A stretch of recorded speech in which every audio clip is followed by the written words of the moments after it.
नमस्कार, मैं Ravish Kumar. Bharat global leader बने यह किसे अच्छा नहीं लगेगा, लेकिन ग्लोबल लीडर के नाम पर आसमानी दावे किए जाएं तब इसकी जांच की जानी चाहिए कि जिन बातों को लेकर दावे किए जाते हैं वो असल में कितने सही हैं।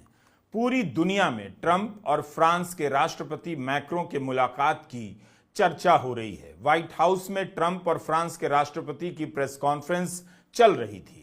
ट्रंप ने कहा कि यूरोप यूक्रेन को पैसे उधार दे रहा है और अपना पैसा वापस ले रहा है। अमेरिका ने यूक्रेन को जंग लड़ने के असल पैसे दिए हैं। ट्रंप के ऐसा कहते ही मैक्रो ने उनका हाथ पकड़ लिया और उन्हें बीच में रोकते हुए कहा कि यह सही नहीं है। इस युद्ध में जितना खर्च हुआ है उसका 60% भुगतान यूरोप ने किया है। अमेरिका ने लोन, गारंटी और ग्रांट दिया है, लेकिन असल पैसा यूरोप ने दिया है। मैक्रो ने यह भी कहा कि पुतिन ने शांति भंग की है। Just so you understand, Europe is loaning the money to Ukraine. They get their money back. No, in fact, to be frank, we paid 60% of the total effort, and it was through, like the US, loans, guarantee, grants, and we provided real money. To be clear. तो रोक दिया macro ने Trump को और उनकी बात पलट दी, बात काट दी।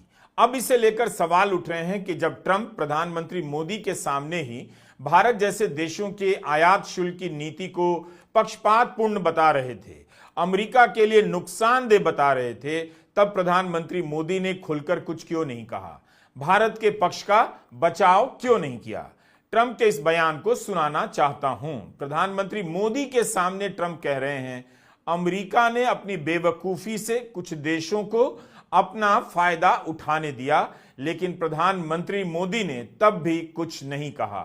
Reciprocal tariffs, so that somebody charges us, we charge them the same amount, which has never been done in our country before. We've always been taken advantage of by other countries, and we allow that to happen foolishly. But we can, and that we're not going to allow that any longer. So I think we're going to do very well. इसलिए macro का video viral हो रहा है कि जरा सा गलत बोला तो मैक्रो ने ट्रंप के सामने ही गलती में सुधार कर दिया।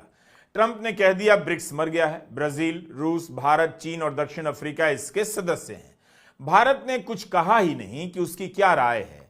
क्या वह भी ट्रंप से इत्तेफाक रखता है कि ब्रिक्स मर गया है?